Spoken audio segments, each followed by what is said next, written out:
Nenyi George Anda is a member of parliament for Ewutu Senya West, but he's also a deputy communications minister. He's here. Thanks for joining me, Nenyi. Good morning.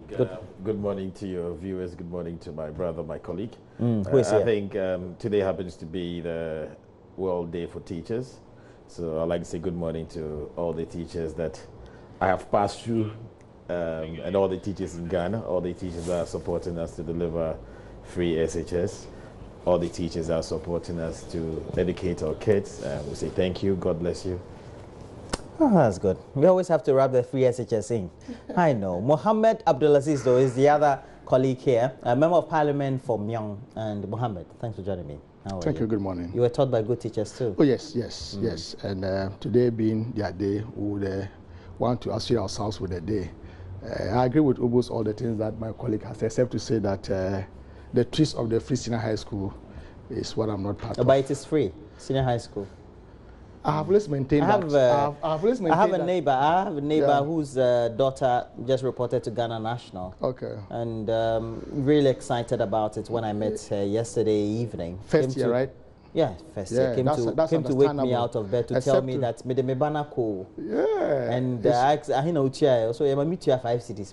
5 cities. But I always maintain that to a very large extent it will remain a very heavy subsidy for parents. No government can completely take over the cost of education for parents. Why are you trying to douse something that is inflammable? If your word was go to school, I would have been happy. Wouldn't you buy some stuff for him or her? Wouldn't you give your hair some job money? Wouldn't you do some school uniform for her, some books for her? That would have been my responsibility. It's to a large extent remains a very heavy subsidy. Government is doing well. I'm sure the Ghanaian public will be the best judges to what they are implementing. Well, and talking about teachers, we have a later conversation, I'm sure just after this segment, with the president of the National Association of Graduate Teachers, and Christian Adaipoko will be here. Every day we talk about all the negatives about teachers, how perhaps maybe they are not attending school regularly, and even the poor conditions in which they teach, and sometimes perhaps the poor output of their students, etc. But today we want to look at the difficulties that they go through and what inspires them to be what they are, because we were all made really what we are today by teachers. But let's continue the conversation. And you know, it has been raging on for the last couple of days about the NCA and its clampdown, 131 radio stations across the country. Now it's even been announced by the Minister of Communications that even TV stations could be affected too. That is, if they are found to be on the wrong side of the law. Fortunately, we have a Deputy Minister of Communications, and Nenyi is here. Nenyi, good morning. Good morning once again. When did we decide that we needed to make sure that the NCA enforced the regulations as they should, and thereby poor revenue-making radio stations also caught in the web? I don't know where to start with, but I don't know whether I should start with your poor revenue makers being caught in the web or when the whole exercise started. Basically, the NCA is an authority that its operations are backed by the National Communications Act of 2008. In addition, there's the Electronic Communications Bill, or the Electronic Communications Act, that streamlines or guides the NCA as to what it's supposed to be doing and how it's supposed to be doing. We must realize the fact that the NCA is a regulator in the industry, and so they play the role of a regulator. The NCA does not issue licenses. There's been some misinformation out there that NCA has revoked licenses or NCA is withdrawing licenses or something. It has nothing to do with licenses. We have national assets in this country, and spectrum is one of the assets that we have. Spectrum is used by radio broadcasters, is used by mobile network operators, is used by the weather forecasters, is used by television broadcasters. Okay. Now, the role of the NCA, or one of the roles of the NCA, is to manage how the spectrum of the country is distributed and used. And they have a role to make sure that anybody that is giving access to use this spectrum does some commercial consideration. And so over the years, I mean, the various director generals and boards have had this soft approach, like, okay, let us let it pass. Hopefully next time they'll pay. Hopefully next time they'll pay. Hopefully next time they'll pay. And there were 500 radio stations that have been authorized to operate in Ghana. 500? Yes, over 500 have been authorized. When you're authorized to operate, it doesn't necessarily mean that you're operating, because some of them will be getting ready. Some of them just take the licenses and maybe are waiting for some investors to come on board, some partners to come on board. And so I just want to give the background to this. So the NCA severally has made attempts to engage with all radio, all everybody that is using the national asset.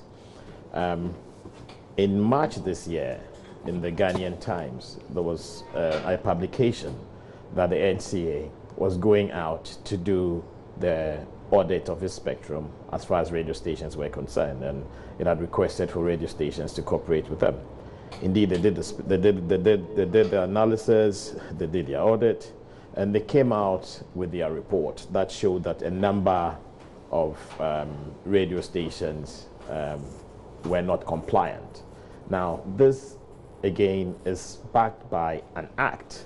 Okay, so the NCA, in between the months of June and July, then wrote to the radio stations and said, listen, you have some anomalies, please do well to come and rectify, and you have a number of days to come and do this rectification. Now, Roland, and to your viewers, it's very important for us to know that the framers of the act had in their background create an opportunity for people to be able to operate and be compliant. I mean, the fee ranges from 2,000, 2,500, 3,000 a year. Averagely? Yeah, okay. A year, depending on where you're operating, depending on the type of frequency that you're using. Okay, it's compared to the penalty. So the penalty is actually a deterrent to stop people from being in default. So it's to encourage people to be compliant. You understand? So let us not say that the NCA is charging them 10,000 a day times the number of days that they have defaulted, because the number of days that you are defaulted is within your direct control. For you and your management that decide that you want to default, that is within your control. Okay, what the government has done is to say that to be compliant, pay this token because you are using national spectrum.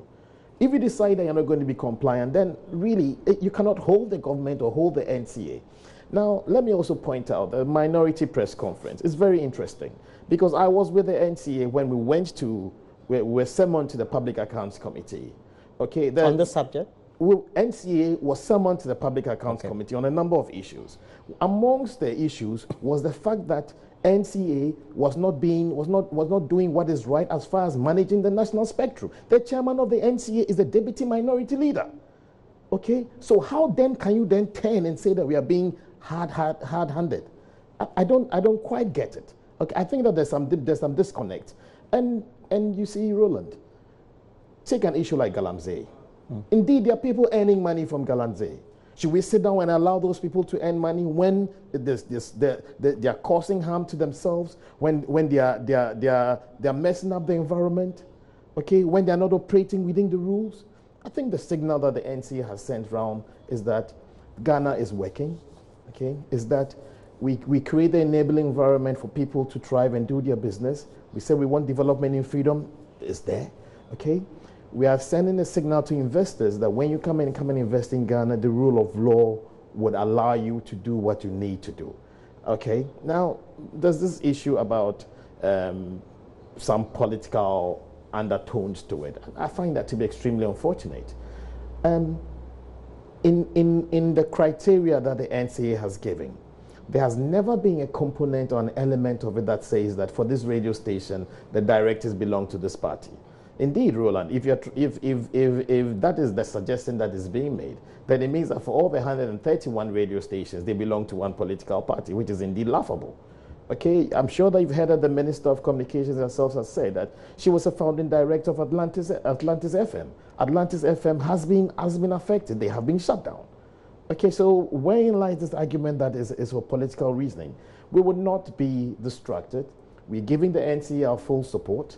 I believe that those affected media houses should do the responsible thing, engage with the NCA, stop being recalcitrant. The NCA board, okay, and the NCA Director General would make an informed decision based on the approach and the goodwill or the commitment that is being shown. Okay, so I think that we should stop being emotional about it and look at it from the national level. You want Ghana to work, allow us to do our work for Ghana to work. I mean, if these are the things that are going to cost us the next election, like His Excellency the President keeps on saying, okay, whatever he's doing, okay, if it's the interest of Ghana, he would do it. And that is what we are doing. That suffices. Great explanation. Myself, I had a lot of misgivings about this, but the thing is that we had regulations.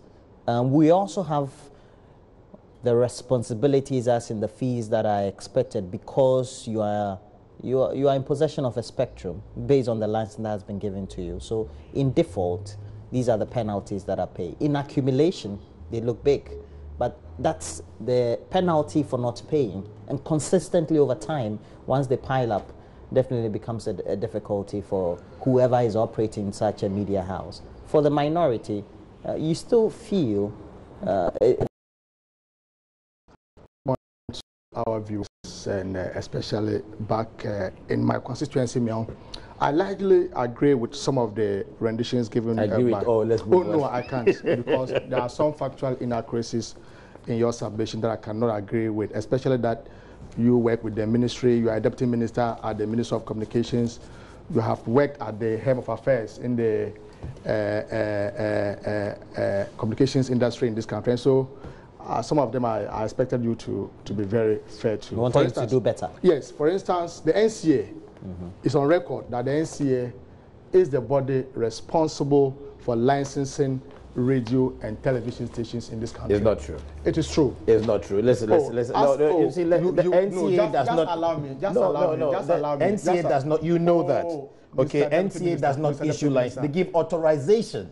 The difference between licensing and authorization, there are people watching us. Let us educate them. I've been in the industry and I'm in the sector. So what body in this country is responsible? I wanted to say that, but since you no. Because he's yes, but you see, NCA doesn't.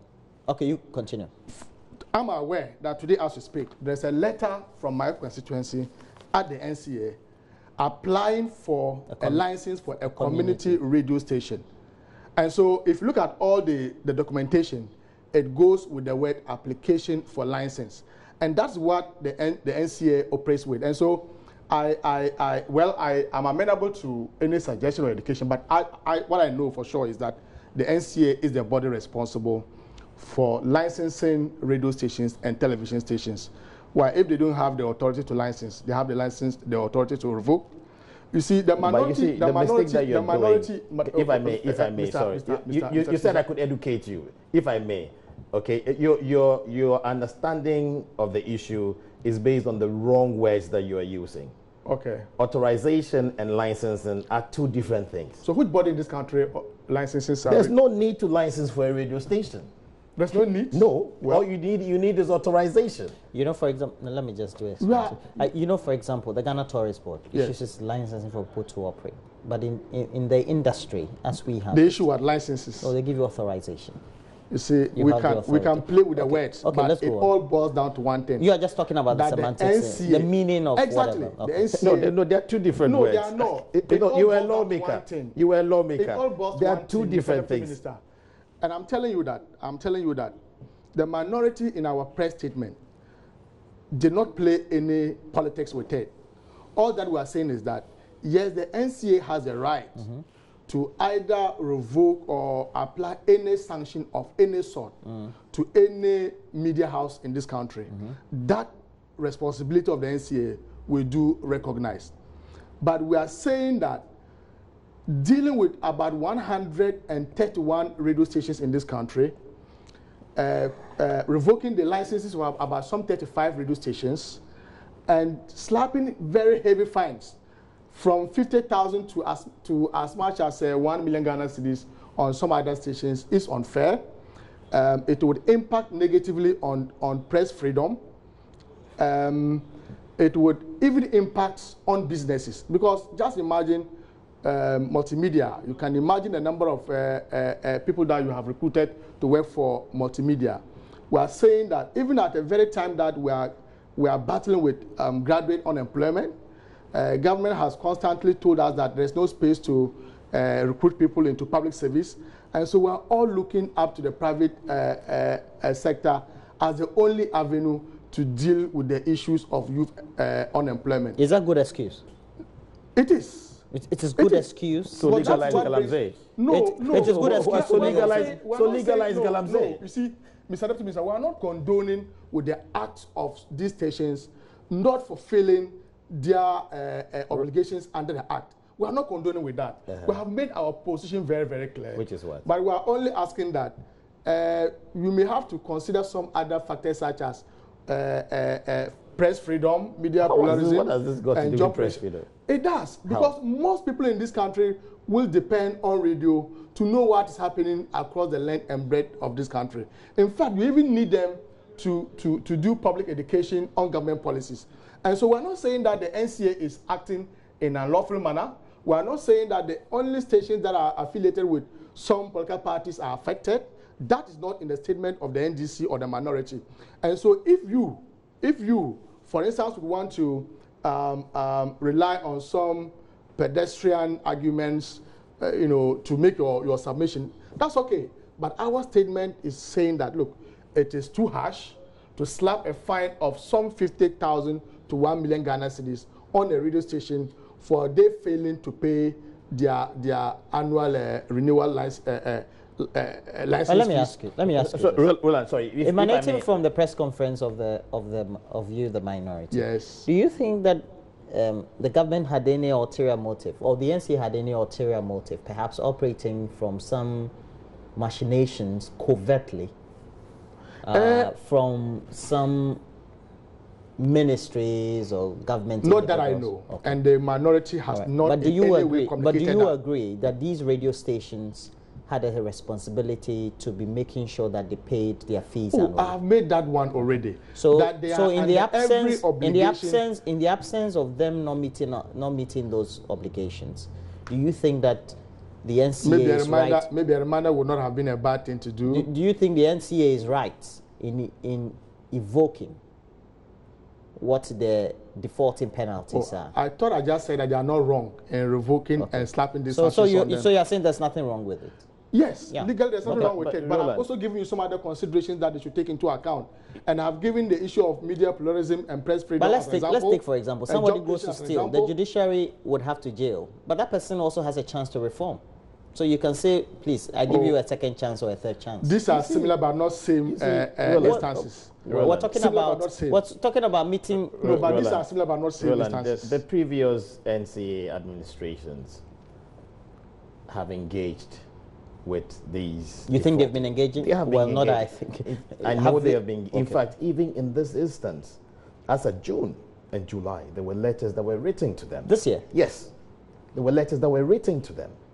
Okay? And let us also understand the issue that the fee to pay for your annual authorization is like 2,000, 3,000 cedis. A year? Yes.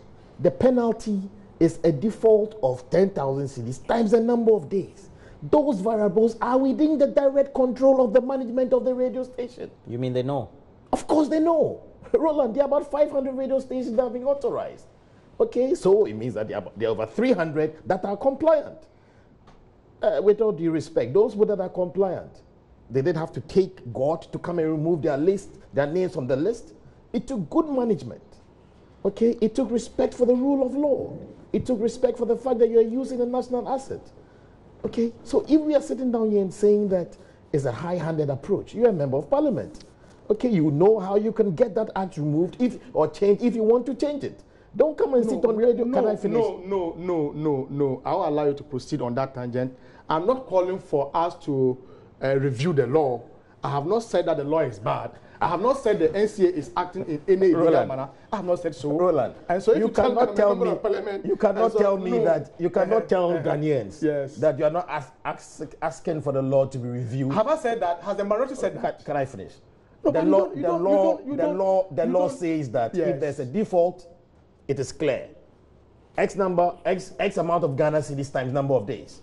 You sit here and you say that it's being high-handed. So it means that you don't agree with the law.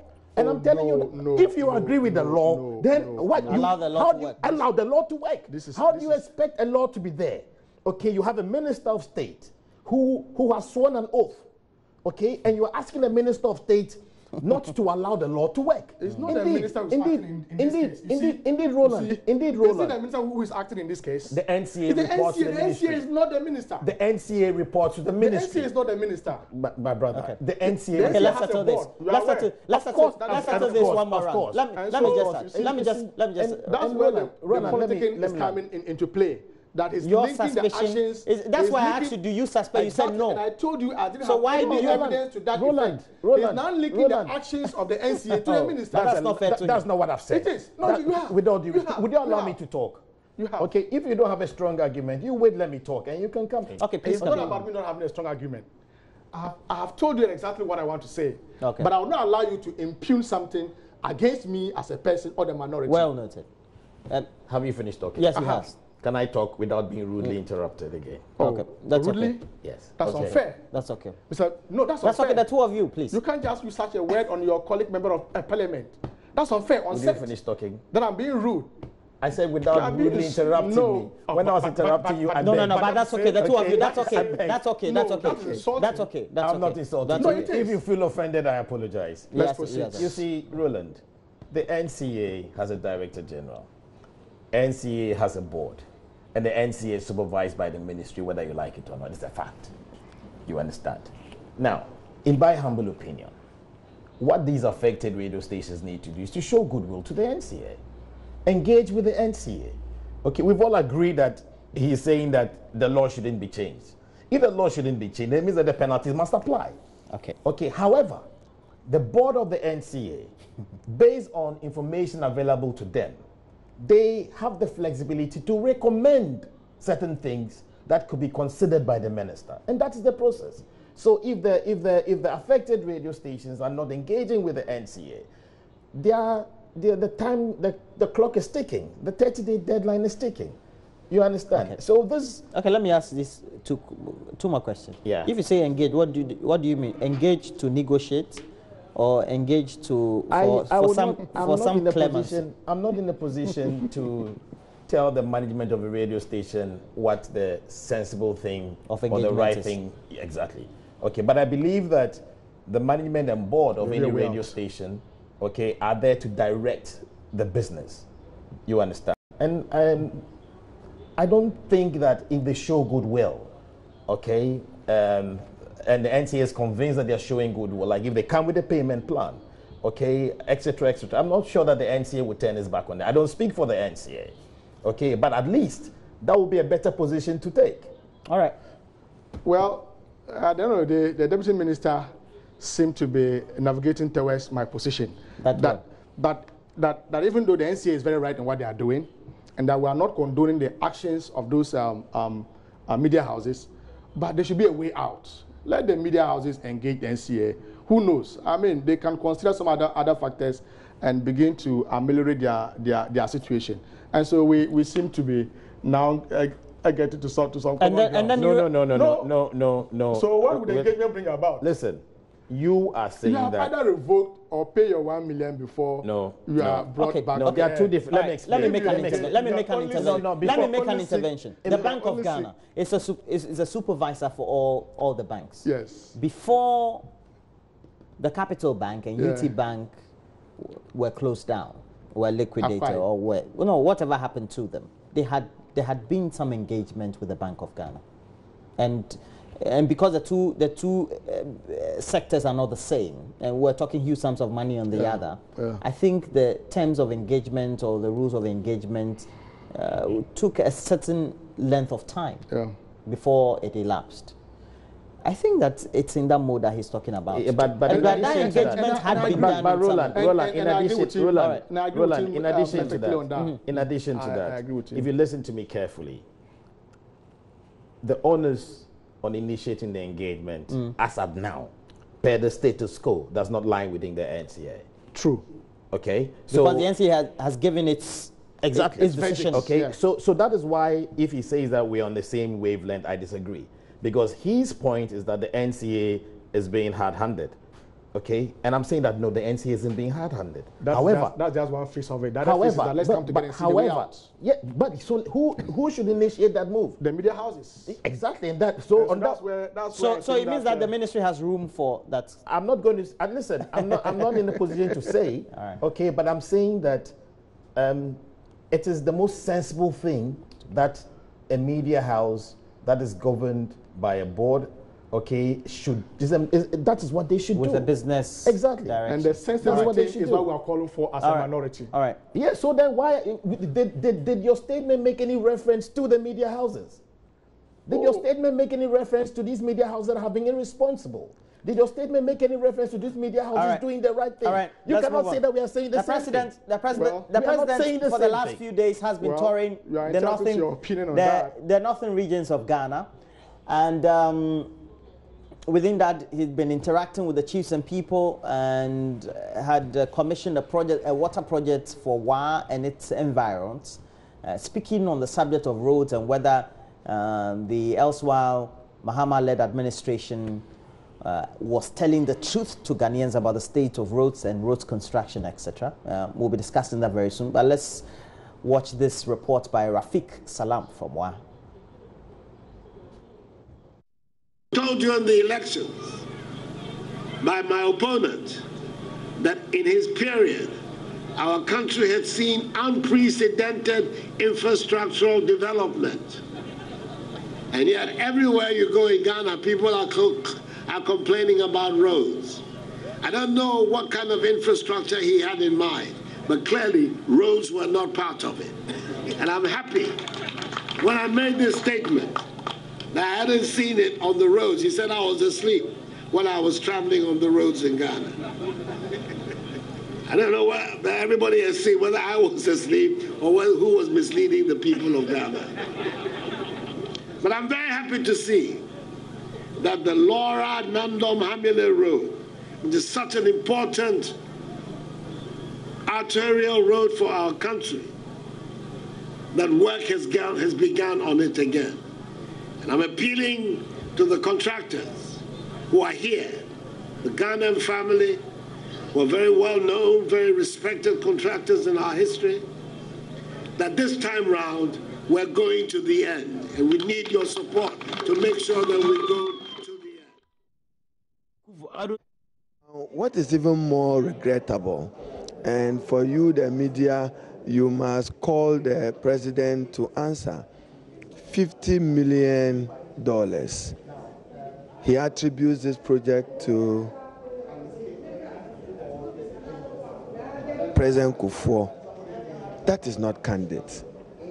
This $50 million project from the Korean government is part of what they have chastised and bastardized the NDC over debt. Part of the money was to improve and increase access to water supply to Wa and its surrounding areas. We borrowed, but we borrowed for a good cause. We borrowed, and we borrowed for a just cause. But I think that one of the things which should help the politics of our country is for us begin to acknowledge and give praise when we have to, and recognition where we have to. Like it or not, a 7-man government could not have given birth to that pregnant water supply and expanded access to water supply. It's not practically possible. It is one of the positive. And earlier on, the minority leader, Haruna Idrisu, was also making commentary on what the president also talked about, well, the reason why the chiefs and people of many of the areas he was visiting needed to give his government time, because he came to meet a bad state of the economy, which has strongly been refuted by the minority. But George, if you take a listen to many of the things the president has been saying that development will go on, etc., but the reason why perhaps we have a state of infrastructure in the way it is because of a blame of the last government and some level of maladministration. Is that the right way to go? Well, I mean, before I respond directly to that, I think that we should all as Ghanaians realize that government is not an event. It's a continuity. And that one government could start something, another government could continue, and another government could come and unveil or launch it. As far as this WA Water project is concerned, the information that's available to me confirms that the loan was secured in 2008 when His Excellency former President Kufuor was president. The NEC government accessed the loan and did the execution. And His Excellency the President Nana Dankwa Akufo-Addo has come to commission. So it's good for Ghana. Okay, I don't think that we should be fighting over who secured the loan and stuff like that. I mean, in this particular instance, in listening to what the president said, I don't see any point of disagreement with what the president has said. In the first place, he's talking about the reported unprecedented infrastructure development. That is the term. So when you say unprecedented infrastructure development in the country, it creates the impression that everything is kosher now as far as infrastructure development is concerned. But we all know, we all go to the constituencies, we all drive on town roads, okay? Some amount of infrastructure was done, okay?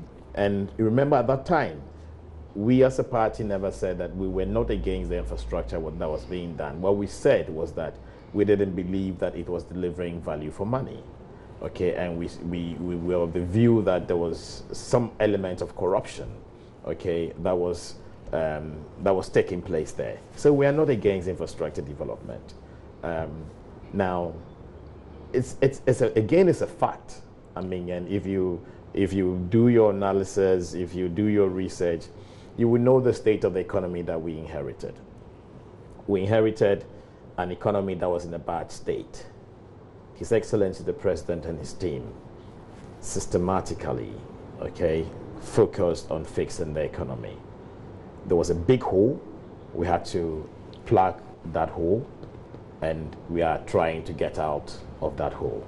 It's a fact. It's there. If you look at all the economic indicators, they were nosediving. Okay, now most of them are pointing upwards. Most of them are stabilizing. Okay, we're working to make sure that Ghana, the economy of Ghana stabilizes and it begins to grow at an accelerated rate. When Ghana works, or when the economy works, it doesn't work for people. Okay, it works for his customers.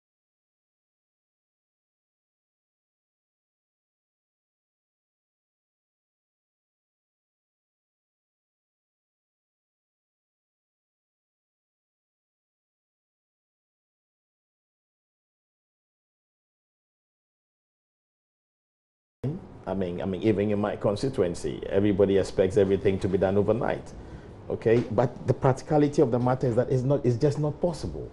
Okay, we've done free SHS. Okay, we've done the empowerment, the youth empowerment program.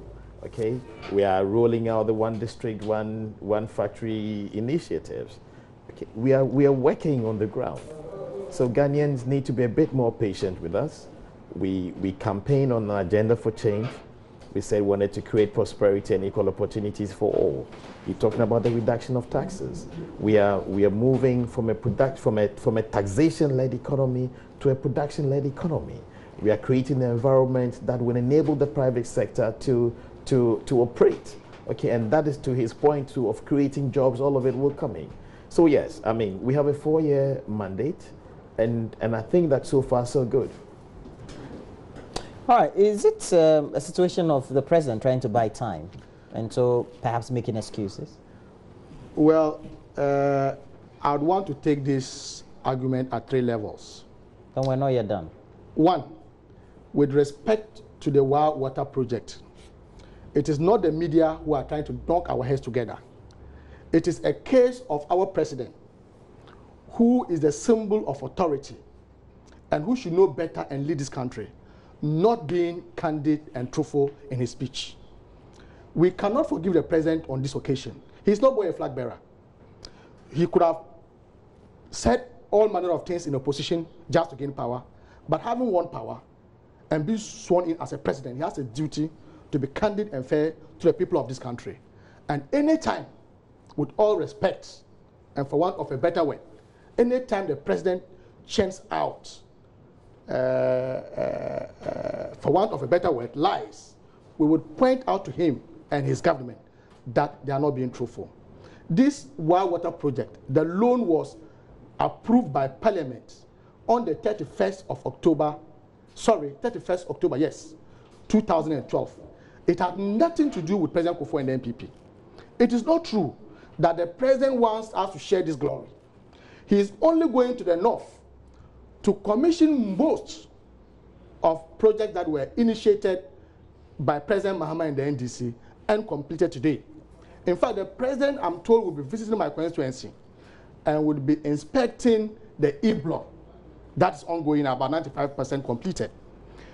We had also finished a full district assembly, which I'm told he will commission. The president should be honest enough to himself and the people of this country when he goes around commissioning projects of the government that he referred to as incompetent and corrupt. But you see, this is not the first time the president is engaged in such attitude.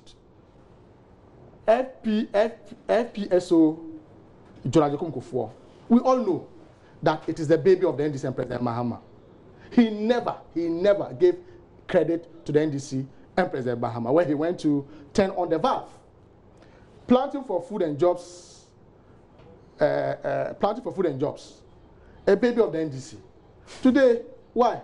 The loan, the 125 million Canadian dollars that we secured from Canada is what he is using for planting for food and jobs.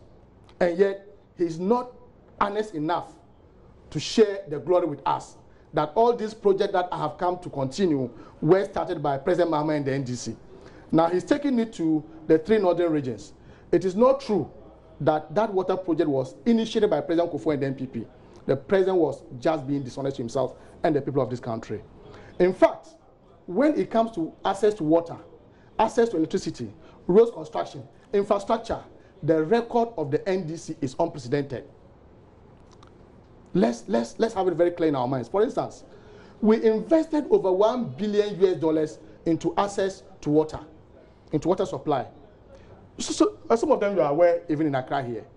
Some of the major water projects in Accra, the Teshinungwa, the power intake, Accra water supply, and several other water projects that we initiated. In fact, we succeeded in moving access to safe drinking water from almost 50% to over 80% under the NDC, from President Mills to President Mahama, the government that was tagged as incompetent and corrupt. So the president should just get it clear, and let me put it on record that it is not you, the media, who are trying to knock our heads together. It is our president who is not being fair and still behaving as if he was having a rally at Manchabuna. That cannot be. He's now the president of the Republic. We have a duty to accord him that respect and dignity, but he must radiate that confidence from us, which I cannot see today. Now, when you talk about infrastructure, he's talking about roads that we claim we had done. He cannot say it. The NDC and President Mahama never said we did all the roads in this country. We never said so. But it is true. And almost every Ghanaian, you see, it is very difficult to wake up a man who is not sleeping. The neutral-minded people in this country will tell you that when it comes to infrastructure, especially roads, the government of President Mahama was A1. That one is a fact. And you can't compare your record from 2001 to 2008 and then that of 2009 to 2016. And the records are there for all to see. We never claimed that we had constructed all the roads. Government is a continuum. He has a duty to continue what we started. In fact, like the minority leader indicated, we were accused of borrowing. Almost all the borrowings we do, we can point to very clear, visible infrastructure that we borrowed for. Today, as we speak, the deputy minister is here. He's a member of parliament. Have they even awarded just one contract since they assumed power for any major road in this country, for extension of electricity or access to safe drinking water. But this government has borrowed over 20 billion Ghana cedis in just from January up to date. Over 20 billion. Can they account to the Ghanaian people what they use those monies for? They cannot. And so when it comes to infrastructure, Mr. President, with all respect and apologies to you, you are not being truthful, and that will match you and your government boot for boot. When you churn out those lies, we'll confront you with the truth. I have the parliamentary Hansard on my phone here, which I can share with you, that the loan between Ghana government and the Exim Bank of Korea was presented and approved by Parliament on 31st of October 2012. President Kufuor or the NPP was not in power in 2012. And so let's get it very, very clear. You see, the deputy minister was virtually, taking us through their manifesto pledges. One district, one factory, one village, one dam. You see, you are now in power. The reality is beginning to confront you. And so you must be humble enough to tell us that what all that we promised was just for power. Why? You promised the Ghanaian people free senior high school, universal free senior high school. Is that what you are doing? When the president went to Ekunfi to launch the one district, one factory, he was very, very categorical that by the end of 2017, 51 of them would have been established. Well, we're told in the reports by the daily, the Business and Financial Times, that we're going to have 165 by when? Factories ready for rollout. You see, sometimes I don't know. I want to pity. But the critics will say perhaps it's making the NDC uneasy. No, it's not about making us uneasy. It's about the Ghanaian public. For instance, when the president says that by the end of 165 factories, lots of them. When the president says that by the end of 2017, they would have established, not start or initiate, they would have established 51 factories. They've passed the final stage. We're in October, what have they done? Now you are talking of 165. The sweetness of the pudding is in the eating. We are waiting to see how they will roll out some of these overbloated. And 165 factories are also ready. So we're told that they are in the approval state to be fully rolled out. You see, you can't even pay workers for the month of September. Most public sector workers have not been paid as we speak today. It's on record. Roland, when His Excellency the former president presented the State of the Nation address to Parliament, and he read the number of roads that had been done by the NDC, you can do your fact check. A significant number of those roads, had not even had a hoe, not even a tractor, moving on those roads. So when His Excellency the President is talking about the fact that the NDC was talking about unprecedented infrastructure development, the facts are there, and you can get your researchers to do your fact check. These are not lies. Again, on this issue of the water project, please get your researchers to do the fact check. And we take it out from there. His Excellency the President is not telling lies to Ghanaians. His Excellency the President is one leader, one visionary leader who believes in the rule of law, who believes in Ghanaians. So if he's even telling Ghanaians to be patient with his administration, he's bold enough, he's confident enough to talk to Ghanaians to be patient. Why would there be a need for him to lie to Ghanaians? Your critics say he's only making up excuses to buy time. Well, we have a 4-year term. Yes. We never said we'd do everything in 1 year. We have a 4-year term, and Ghanaians knew that we had a 4-year term before they went to vote for us. And you have 165 factories to be rolled out, according to Deputy Minister of Trade. I don't see the ambiguity there. His Excellency the President had said that by the end of 2017, 51 of these factories will be established. If you have 175 ready to be rolled out, we're in October. Wherein lies the ambiguity? I don't get it. I don't get it. These factories are not going to be using the same resource, the same men, the same machines to be established. I mean, if it's 31st December, and these factories are not there, then I can buy your argument.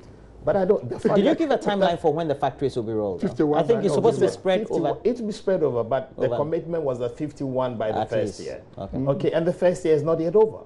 So I don't really see the. So why are you doing the 51? This is how you doing the 51.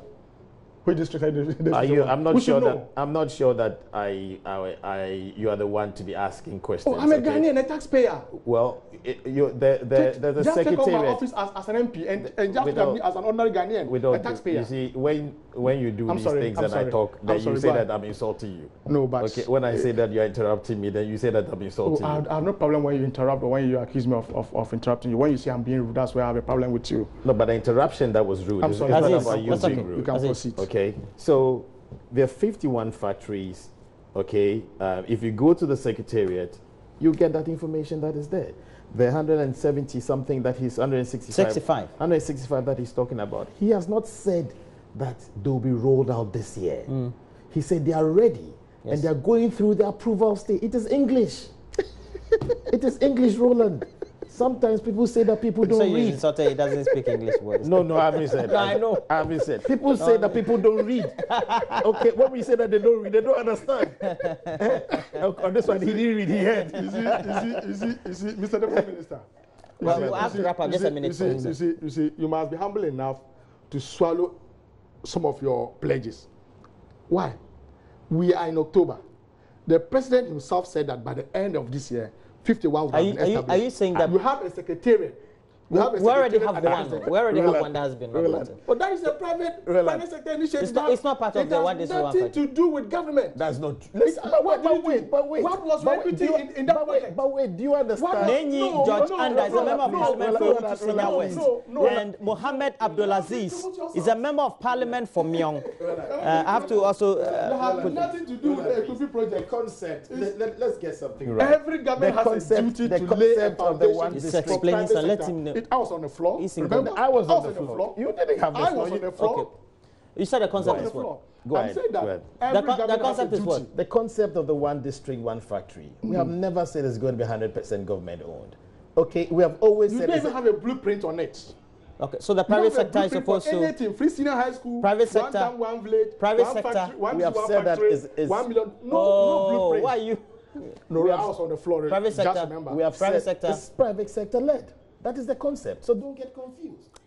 Nenyi George Anda is a Deputy Communications Minister and a Member of Parliament for Utu Senior West. Abdul Aziz and Mohammed Abdul Aziz is a Member of Parliament for Myong. Thanks for joining me, gentlemen. I've enjoyed your conversation.